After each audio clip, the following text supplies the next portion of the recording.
রাসূল তো হাসরের ময়দানে সাক্ষ্য দিবেন। দলিল মান আমানা বিল ইমানে ওয়ালা মান কাফারা বিল কুফরে ওয়ালা মান নাফাকা বিন নিফাকে। কাফিরের কুফরি, মুনাফিকের নেফাকি, মুমিনের ইমানি, প্রত্যেকটি সাক্ষ্য দিবেন নবীজি। দলিল وَيَكُونُ الرَّسُولُ عَلَيْكُمْ شَاهِدًا and the apostle or and the prophet is a witness about yourself.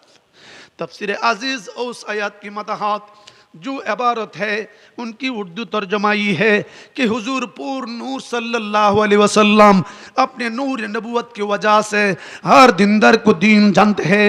उस दीनदार दीन किस दर्जा तक पहुँचाया और उनके ईमान की हकीकत क्या है कि हुजूर पूर्ण नूर सल्लल्लाहु अलैहि वसल्लम अपने नेक अमल बद अमल सब कुछ जानते हैं। हिंद उनके गवाह देते हैं। अपनार भालो मंद सब जानें। আল্লাহর নবী সাক্ষ্য দিবেন। জোরে বলুন ইয়া রাসূলুল্লাহ।